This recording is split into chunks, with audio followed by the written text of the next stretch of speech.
On today's show, Tyrese Maxey drops a career-high 54 to lead the 76ers in an overtime win against the Bucks. The Spurs keep winning without Wemby. Will somebody please save James Harden from the Clippers? And the Grizzlies offense explodes against the Kings. It's all coming up right here at Locked On NBA Game Night. When that final buzzer rings, you know it's time for Locked On NBA Game Night. All the post-game reactions to every game across the league, every single night, with insights only the hosts at Locked On can provide. It's the true NBA fans' one stop for all the action. Every game, every night. It's Locked On NBA Game Night. Tipping off now. What is up, and welcome to another edition of Locked On NBA Game Night. Every game, every single night. I'm your host, Jackson Gatlin, also host of Locked On Rockets, right here on the Locked On Podcast Network, now the #1 sports podcast network. And joining me is my partner in crime, the host of Locked On Heat, David Ramil. David, what'd you see in the NBA last night? Not a heck of a lot after trying to adjust my eyes after that Spurs City Edition court. I think I was going through color blindness after that. It was just too much for me to handle. I'm probably in the minority here, but I do not like those jerseys. I'm sorry. I'm old enough to remember when those jerseys came around the first time, and nobody liked them then either. That's why they went away. And now all of a sudden everybody's bringing them back with this hint of nostalgia, saying, "Oh my God, they're awesome." No, they're not. They suck then. They suck now. No, man, I refuse to ever compliment the city of San Antonio or the city of Dallas for any good reasons. But I like Charles Barkley. You look different. I like the Fiesta jerseys, man. I think it's awesome. I love the splash of color, but I can understand that it is a little eccentric on the court. We'll say that. We got a 4-game slate for you on today's edition of Game Night. Some good action. We got an overtime game to talk about. The Grizzlies offense exploding. The Spurs finding a way to win games without Victor Wembanyama, and James Harden needs to be saved from whatever the hell it is that he's enduring as a member of the Los Angeles Clippers. That team is just fallen off the rails so miraculously this season. We're going to start off with our first game of the night here, the overtime battle between the 76ers and the Milwaukee Bucks, where Tyrese Maxey absolutely went off, a career-high 54 points. Let's throw out to Locked On Sixers for more on this one. Tyrese Maxey with a new career-high 54 points as the 76ers beat the Milwaukee Bucks on the second night of a back-to-back, 123-114, a night after Tyrese Maxey was not only held scoreless in the fourth quarter, but also was only able to get up just one shot in the fourth quarter. He comes alive against the Bucks for, 54 points, the new career high, and 16 points in the fourth quarter to help force overtime and the Sixers to go on to win the ball game. No signs of fatigue for Maxey or the rest of the squad. As a matter of fact, Paul George even went out there and logged 25 minutes of play, getting his first 20-point performance of the new season, albeit just his second game of the new season. He put in 21 points in 25 minutes as the Sixers get the win. You know, David, you look at this Sixers team, and Tyrese Maxey's playing out of his mind, right? And to have this bounce back after a game that he struggled late, scoreless, late in that previous game, really struggling to get going, having this, opportunity to come out, bounce back, 16 in the fourth quarter, 6 points in overtime. A few mistakes here and there. At one point, like an OT tried to split a double team, on a couple Bucks defenders, turn the ball over. There were certainly opportunities maybe for the Bucks to capitalize there in OT that they failed to do so on. But 54 point shout out to DoorDash in your bag. But for Tyrese Maxey, I mean, he couldn't really be stopped, right? This was one of those rare, I don't even want to say rare, but increasingly more common offensive explosions from him, where you're seeing him elevate his game from just, an all-star level player to, I mean, this season, are we talking about Tyrese Maxey as an all NBA caliber player with how he's been playing this year so far? I don't think there's any way around it. I don't know that the efficiency is always going to be, I think it's going to be a little bit against him. The usage rate is through the roof. I don't know where he ranks in the season right now, but I think he's #1 in touches. I saw that in the broadcast. So he's certainly getting a lot of opportunities, and you just wonder how sustainable. I know he's had injuries throughout his career, but it just feels like they're really relying on him to create almost anything with Joel Embiid out, with Paul George out. As good as Edgecomb's been, they're still looking to Maxey to create almost everything for that Sixers team. But his production has been ridiculous. The shot has been there. The aggressiveness has been there. He's getting to the line more often. He just seems like he has reached that superstar level. And I think all NBA is certainly a possibility. I mean, it's going to be a tough call, and you wonder if, maybe some other, it's going to be easier maybe with a guy like Halliburton out due to injury, Tatum's out. So it's going to be a different scenario for him, but I think he's in the conversation for sure. I wouldn't be surprised if he starts appearing in MVP boards right now. I don't know what his odds are on FanDuel, but I'm sure they're pretty low, and I'm sure they're only going to get higher as the season progresses. Yeah, and this is a thing where obviously, the dynamic, for all of last season with everything the 76ers went through was just so suboptimal, right? Like we were seeing prime Allen Iverson level of like usage and touches for Tyrese Maxey in a 76ers jersey, ironically.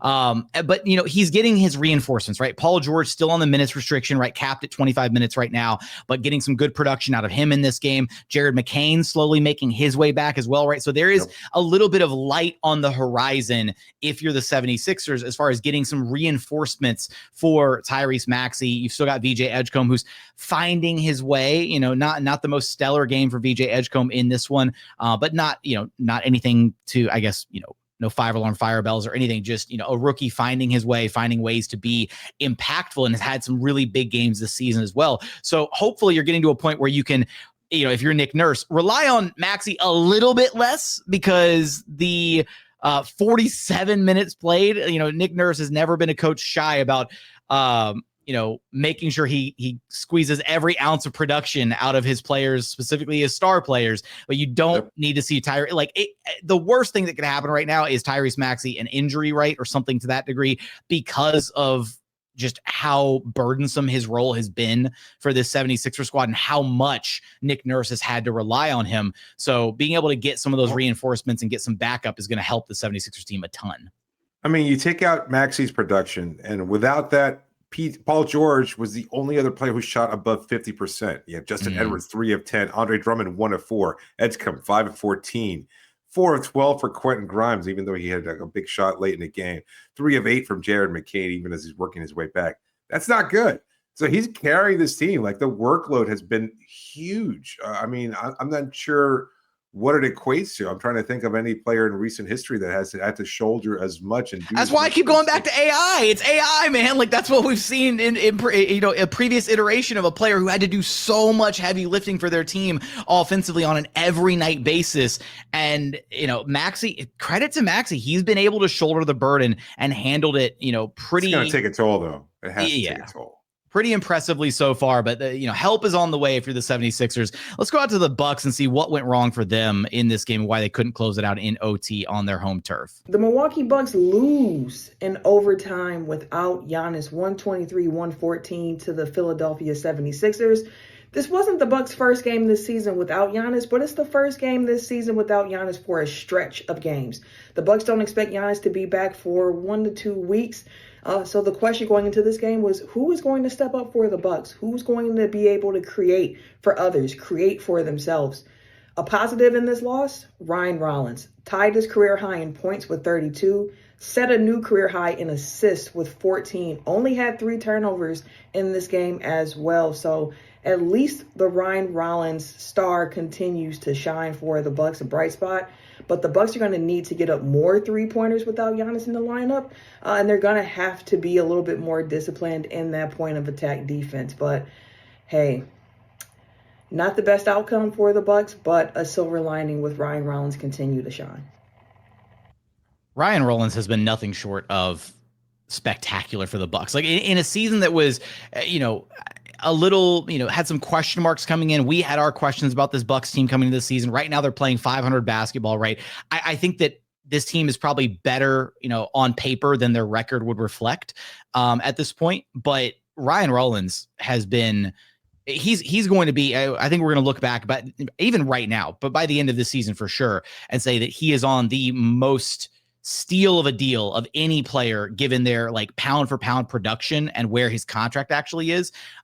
This is a gigantic saving grace for a Bucks team that made such a peculiar choice, right, to stretch the Damian Lillard contract and do the moves that they did do this past offseason. Ryan Rollins has been, incredible for them. Great value deal for sure. And certainly it helps alleviate some of the stress of that Lillard financial burden that they'll be taking on for a number of years. Great to see. And look, I'm not sure I buy into what the Bucks are capable of. Whether they're good on paper or not kind of remains to be seen. I think a lot of people were kind of meh about this roster assembly, unless you're expecting great things from Miles Turner. But Rollins has been the one shining star to help kind of exceed expectations for a group that honestly I wasn't too bullish about.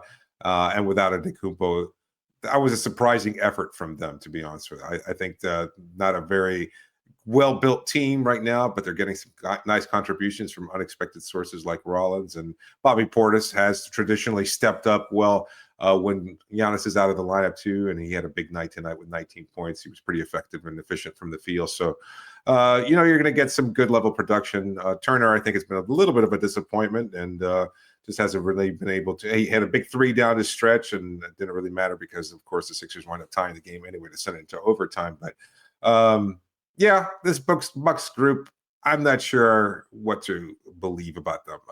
They strike me as a team that's kind of exceeding expectations. They'll get Giannis back. Clearly, they'll be better, but they give me the vibe of more of a play-in tournament team than anything else. Coming up, the Spurs keep finding ways to win without Victor Wembanyama. We're going to get there in just one moment. First, today's episode is brought to you by Quo. Let's talk about something every business owner knows too well: missed calls. When a customer tries to reach you and you can't get through, that's money slipping away. Quo, spelled Q-U-O, is the smarter way to run your business communications so you never miss an opportunity. Quo is the #1 business phone system built for 2025, not 1995. It's simple, modern, and designed to help you communicate faster, look more professional, and stay connected wherever you're working. Quo works right from an app on your phone or computer. No extra devices, no clunky landlines. Your whole team can share one number and collaborate on calls and texts like a shared inbox, which means customers get help faster. Try Quo for free at quo.com/lockedonnba. That's QUO.com/lockedonnba. And yes, you can even keep your existing number. Quo, no missed calls, no missed customers. Today's episode is also brought to you by DoorDash. The NBA season is heating up, and DoorDash has found the perfect way to keep fans in their bag all season long. Whether you're watching for the highlights, your fantasy team, or just your favorite player, DoorDash makes every game night even better. DoorDash is the official on-demand delivery platform of the NBA, and they're celebrating with something called the Bag Drop. Every time an NBA player scores 50 points in a game, shout out to Tyrese Maxey, DoorDash drops 50% off your order with Dash Pass the very next day, and you're automatically entered for a chance to win the ultimate fan bag. We're talking player-inspired drip, exclusive gear, and stuff you'll actually want to get your hands on. So next time someone goes off for 50, use promo code NBA50 the next day to get 50% off on DoorDash with Dash Pass, plus your shot at the Bag Drop. Dash Pass members only, 50% off up to $10 the day after a 50-point game with promo code. Terms apply. No purchase necessary. Ends April 13th. Open to U.S. residents 21 or older. Visit DoorDashInYourBag.com for full details. DoorDash, in your bag all season long. And continuing on here at Locked On NBA Game Night. Thanks so much for making us your first listen each and every day. Part of the Locked On Podcast Network, your team every single day. For your second listen, go find the Locked On show for your favorite team. Maybe it's the 76ers, maybe it's the Bucks. Maybe it's one of these two teams we're about to talk about, the Hawks or the Spurs. Go check out the Locked On show for your local team or your favorite team. It doesn't have to be your local team. Let's get out to our next game of the night here, David, where the San Antonio Spurs finding ways to win without Victor Wembanyama. I'll be honest, I thought the moment the Victor news came out that he was going to be missing time, I thought this Spurs team was going to fall off the rails, and yet they've won 3 straight games with no Victor Wembanyama in the lineup. Let's go out to Locked On Hawks to see what happened in this game. Hello, friends. My name is Brad Rowland, the host of the Locked On Hawks podcast, and the Hawks had their worst defensive game of the season on Thursday evening. The end result in San Antonio was a 135-126 loss to the Spurs. By the numbers, it was quite that bad. Hawks had a 131 defensive rating in the game. That is their worst mark of the year on a per possession basis. And the Spurs shot well for sure, but it wasn't like outlier crazy shooting. It was that the Hawks just had a lot of breakdowns, a lot of easy buckets allowed, 60 points in the paint allowed, all kinds of mistakes on the back lines. And yes, the Hawks had a pretty tough schedule spot here. They've been traveling constantly for about 2 weeks now, whereas the Spurs have been home in San Antonio for about 10 days. At the same time, there was no excuse for this defensive performance from the Hawks. Offensively, they played well, and they shot really well. They shot 54% from three and lost by 9 because defensively it was quite a bit rough for the Hawks in this spot. Now, obviously, they've still withstood the storm without Trae Young for a while now, but after back-to-back losses, one against Detroit that was certainly explainable, and then this one, not the end of the world, but they have an interesting test coming up in kind of a pretty high-profile spot against the Pelicans, who they have their pick on Saturday. But in the meantime, the Hawks will be licking their wounds as their defense fell apart on this Thursday night. Yeah, this was not a very good defensive performance by this Atlanta team, David. They give up 60 points in the paint to a San Antonio team that didn't have Victor Wembanyama playing. Like, that is pretty inexcusable at the end of the day. I mean, they were giving up straight line drives. They were giving up backdoor cuts at the rim. This was, I mean, yeah, there's no way to slice it. This was an abysmal defensive performance. And no, even though they shot a blistering 54% from downtown, it ultimately didn't matter. The combined efforts of Julian, Champagnie, De'Aaron Fox, and then Keldon Johnson off the bench. A lot of big games for San Antonio, combining for a total 71 points. Had that wrong in my head. The quick math was not there.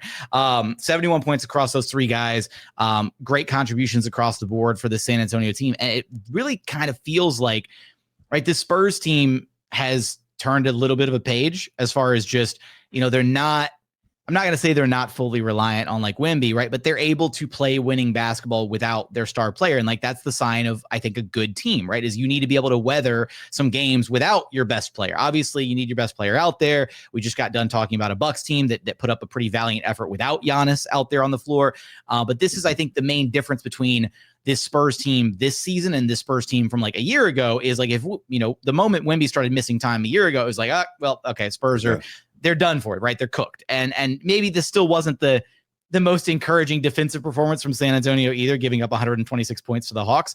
But at the same time, being able to rack up these wins during this absence without Wemby and not just plummeting in the standings is pretty encouraging for the San Antonio squad. Oh, absolutely. I mean, getting good performances across the board. Whenever you get a guy like Champagnie step up, 5 of 10 from 3-point range, 7 of 13 overall, and Keldon Johnson was phenomenal. Like it felt like he was lights out. 3 of 5 from 3, 9 of 12 overall. Those are really good, solid contributions across the board.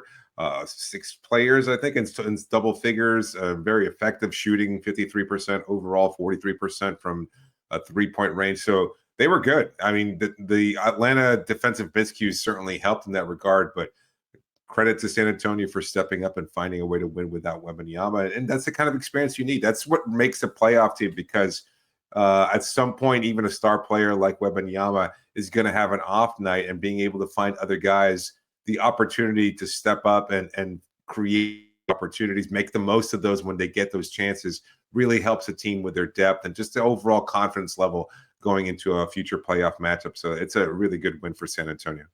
Also, just going back to the Atlanta side of things from this game for a moment, shout out to Nickeil Alexander-Walker. Have yourself a game, though, offensively. My goodness, 8 of 10 from downtown, 13 of 17 shooting overall, 38 points for in a W here. What a wasted effort, yeah. I know, right? It's just, I mean, goodness. And even, Jalen Johnson had himself a pretty solid game, 26 points, 10 to 15 shooting as well, 12 rebounds, 7 assists. He continues to put up, insane numbers. I will say, without Trae in this Hawks lineup, and we talked a little bit about this last week when the Hawks played, but without Trae in the lineup, it feels like there's a little bit more equitability in the offense, where on any given night, right, guys more or less kind of feel empowered to take on more responsibility within the offense. Yeah. You're seeing that from, right, Jalen Johnson. We talked about his role within this Hawks team, but obviously Porzingis, having his opportunity, 16 points, 7 of 10 shooting off the bench, Okongwu being impactful, Luke Kennard being impactful. And, I really do come away wondering, like, how does Atlanta, I guess, reintegrate Trae Young whenever he does come back from injury in this, because Trae just plays a very specific brand of basketball, right? And my major knock on Trae has always been, when he came out in the draft and everything, everybody thought, oh, here comes the second coming of Steph Curry, and all the Steph Curry light, whatever you want to call him. And he never really embraced the off-ball element of Steph Curry's game that makes Steph so deadly. Obviously, Trae is an incredibly gifted player with the ball in his hands. He's one of the best playmakers in the entire game of basketball. But there's also it feels like a ceiling to that kind of like heliocentric style of play. And I do wonder if this stretch of Hawks basketball, I know this one's a loss, but I do wonder if this stretch of basketball without Trae maybe, is enough to kind of reflect on and look back on. And if you're Quinn Snyder, if you're Trae, trying to like revisit and be like, okay, like what can we do slightly different, right? You don't suddenly need Trae running off a gazillion screens every game, but just getting him playing off ball a little bit and kind of empowering some of the other guys on this roster, I think could go a really long way for this team. Yeah, I agree, but I don't know that you can accept that change with Trae on your roster. Like he needs to have the ball in his hands. You talked about his playmaking, not just his scoring, but I think his playmaking is what makes him the elite level star that he is. And so for that, he needs to be on ball all the time. He needs to have those opportunities. And so I don't know. It does flatten the offense out, though. Like you said, the heliocentrism with him as its hub puts a ceiling on what the Hawks can do. And yet that's just the nature of who he is as a player. I don't know how many opportunities he'll have in the future. Like who would create those opportunities for him if he does play more off ball? That seems more of an off-season conversation, and we hadn't seen it during the first few games of the season when he was healthy and available. So I don't know that they're going to flip the script and say, you know what, you can't have the ball, you can't bring the ball up, you can't initiate offense the way you have. You're going to have to be able to play a little bit more off ball during the course of the season. That seems really unlikely. So the egalitarian offense that we saw tonight just won't happen again with Trae on the roster or on the court. And so I think you just have to accept that there's a limited capacity for what this team could do, and you just have to hope that everybody else, if you're a Hawks fan, you have to hope that everybody else can step up when they get those opportunities and share enough of the ball to notch a few quality wins here and there. Coming up, someone needs to save James Harden from this atrocious Clippers team. And are the Grizzlies good again? Their offense went off against the Kings. We're going to get there in just one moment.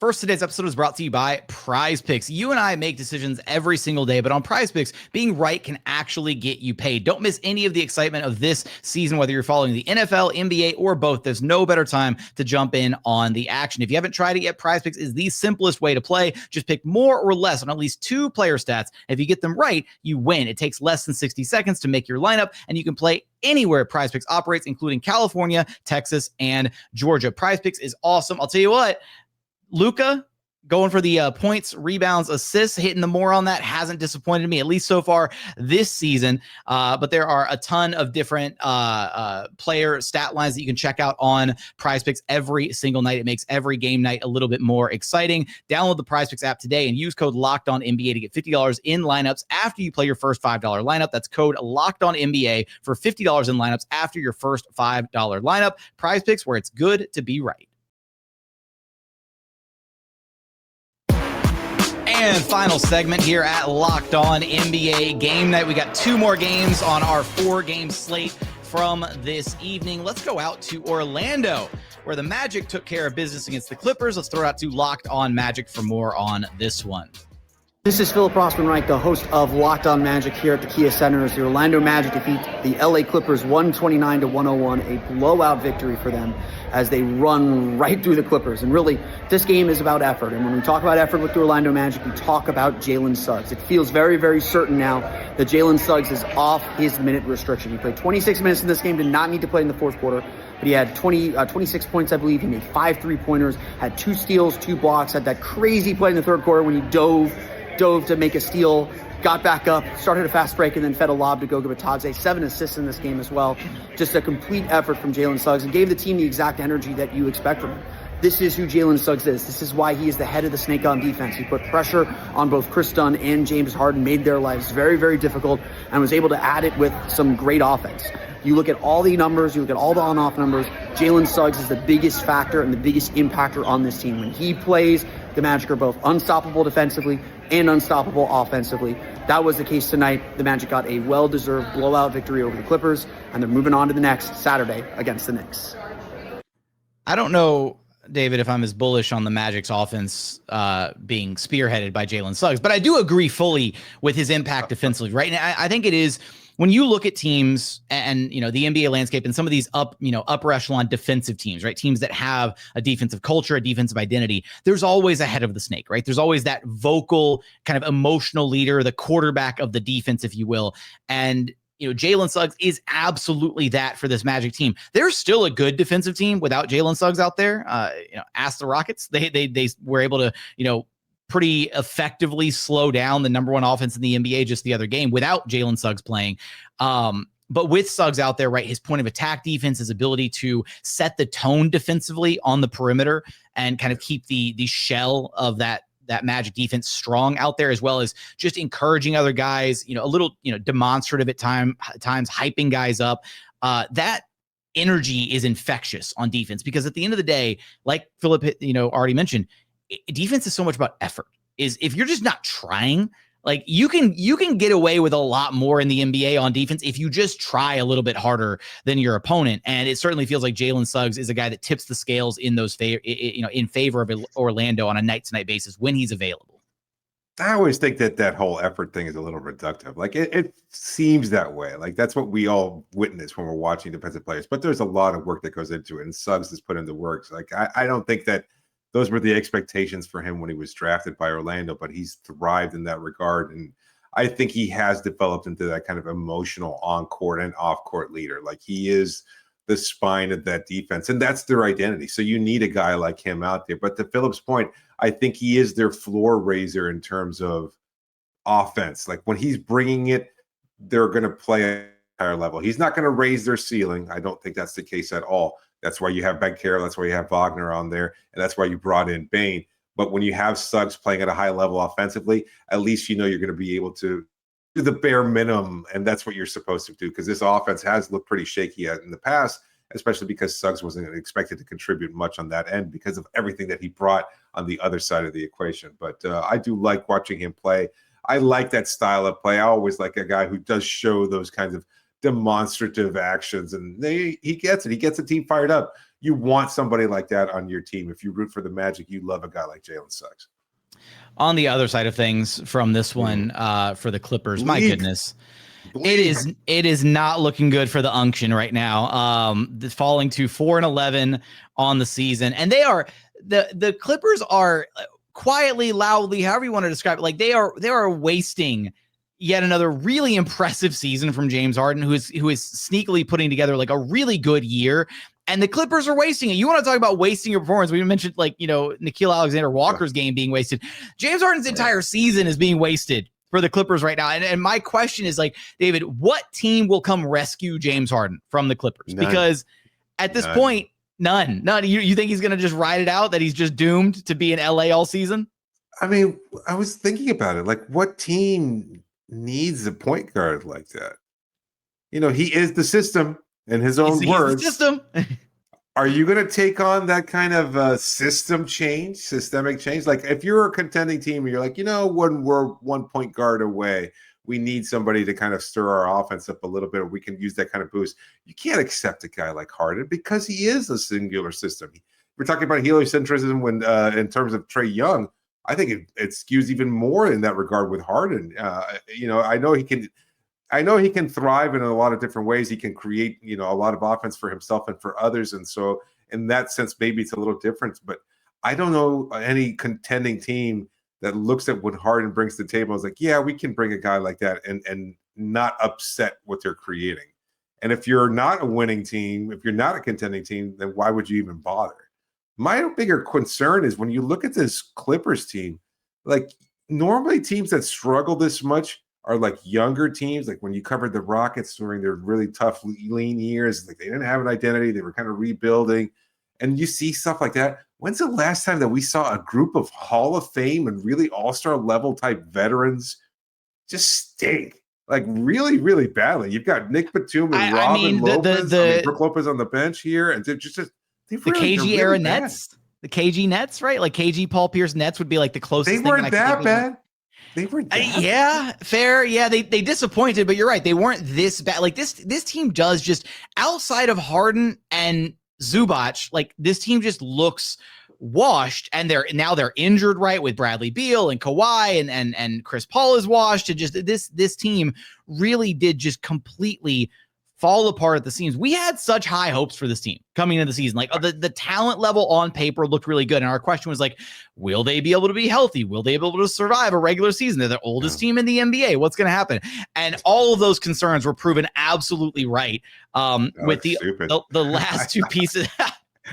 I said they were going to be a top two team in the West. You said second in the West. Yeah, you said second in the West. That take is not going to age very well, unfortunately. But yeah, this Clippers team, they need answers. I don't think they're going to find them, unfortunately. And it just kind of feels like they are, and they look like a team that is, I'm not going to say they're completely mentally checked out right now, but they look like a team that knows that like the clock is ticking and that they did not have the start that they all collectively wanted to have.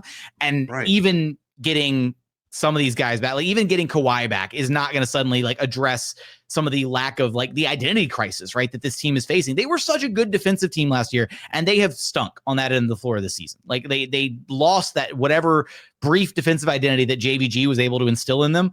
And at some point, unfortunately, it feels like Ty Lue's going to be on the hot seat and probably be the scapegoat for the Clippers' struggles this season, whether that's deserved or not. It's a really disappointing outcome for a team that had a lot of high aspirations, if you will. Let's get to our final game of the night here, where the Grizzlies completely blowing out the Sacramento Kings. Let's start out the Locked On Grizzlies. Holy moly, where did that come from? The Memphis Grizzlies, are they good again? Or is Sacramento that bad? I'm Joe Mullinax of Locked On Grizzlies, and perspective is needed here. The Sacramento Kings very clearly down, very bad. That has to be one of the most disappointing defeats in the history of that franchise, at least in the regular season. No John Morant, no Jaren Jackson Jr. The Grizzlies were one game better than Sacramento going into the contest. They certainly did not look it on this night in the good way for the good guys. Zach Edey, impactful. Santi Aldama, explosive scoring the basketball. Vince Williams Jr., a highly efficient creator of offense for others. What is happening? What is going on? This was a get-right game for Memphis. Not in terms of playoffs. They're not suddenly a good team. The Kings have a lot more questions to answer. But it should make Grizzlies fans feel good to know that maybe things aren't as far gone as they could be elsewhere. What was this a get-right game for the Grizzlies, David, or was this just, hey, you don't have John Morant playing and like maybe things are just a little bit better without the whatever the locker room issues are that Ja may have going on over in Memphis? I don't know. I will say on the Kings side of things for this one really quickly, they have now tied their worst start in franchise history at 3-13 in their 80-year history. This is, I really wanted like a Kings short because I wanted any level of justification for Matt George for the product that we're seeing on the floor right now for Sacramento. And I don't think there is one, unfortunately. Like this is such a fall from grace for the Kings. I will say like the light the beam era was so short-lived. And I was so like from a, an outsider third party perspective, whatever, I was so emotionally invested in that Kings team, the light the beam era and Fox and Sabonis and Keegan Murray. And, that was a fun Kings team, right? Third seed in the Western Conference that one year. And they reached that high and then were never able to reclaim that success of that one season. Yeah, it's disappointing. They're just a really bad team right now, and they don't seem like they're going to turn it around anytime soon. Like of all the teams there, that I have more faith in the Clippers, and that I shouldn't probably turning things around than looking at this Kings roster and saying, yeah, they're going to flip the script at some point. I just don't think that there's any hope there for them and putting something together this season. They have their at least they have their own pick this year, like silver linings, I guess. They're not the New Orleans Pelicans. They didn't trade away their own pick unprotected. Give them time. There's still a lot of time left this season. Plenty of time left to recover from their 2-12 start, whatever. My goodness, they've only won 2 games, 3 games, whatever it is so far this season. That's just brutal. I will say, to really quickly just to to Joe's point about the Grizzlies, some really encouraging performances from a lot of the young guys on the Grizzlies. Every time I get a chance to mention his name, I love Cedric Coward. I love his game. I love his shot profile. I love how he plays the game. I think Cedric Coward has star potential, and is maybe not a favorite right now. Maybe he is the favorite for Rookie of the Year. I need to tune into the Rookie of the Year ladder and see what's going on there. But Cedric Coward's certainly been playing a really impressive brand of basketball early in his career, and I'm very excited to watch him continue to develop. But that's what I've got, David. Anything else from this one? No, it's unfortunate. I don't know that it's a get right win for Memphis. They seem like they can flip the script. That's a team that's very high variance, right? There could be really bad or really good. And I'm still counting on them to be really good, but I'm not sure that I expect it either. Counting on them to be really good at 5-11 is certainly a choice, David. But with that, that's going to do it for our edition of Locked On NBA Game Night. As always, thanks so much for hanging out with us here at Locked On NBA Game Night. Be sure to subscribe wherever you listen to your podcasts or on YouTube. But until next time, we'll catch you guys on our very next game night.